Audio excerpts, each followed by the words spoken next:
I grew up in the 50s and 60s right here in the Northeast. Growing up in our neighborhood was great. There were a lot of families, large families.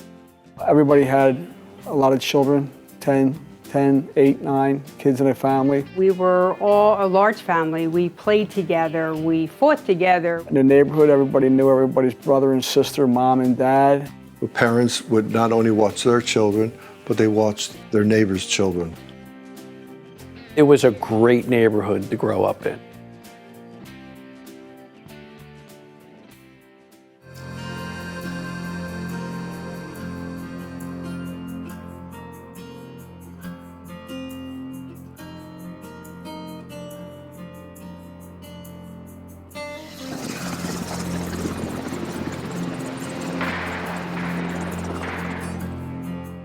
Most people have no idea that the next step, the next hour, the next 2 hours, the next day, you might not be here. Then you see somebody wounded. Somebody's right next to you, somebody's behind you.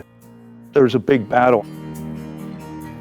Increasingly now, Americans are functioning directly in the fight for freedom in this far, foreign corner of the earth. So Vietnam was like a storm that blew through the area, and if it hit your house or your home or your family or your friends, it was devastating. If the storm didn't touch your family or friends, then it never happened. But Vietnam blew through and stayed with us forever. Another thing I remember about when my brother was killed, Mom opened the door on her birthday to 2 Marines.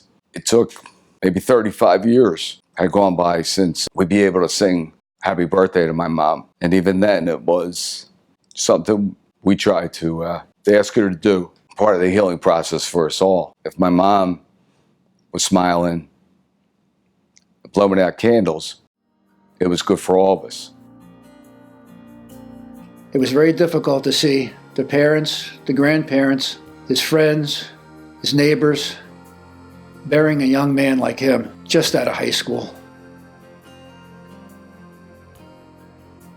I can't imagine what it must be like for them, because for me it was very emotional, and I had tears coming out of my eyes when we had to do it. I could go back to the barracks that night, but they had to go home and remember their friends for the rest of their life.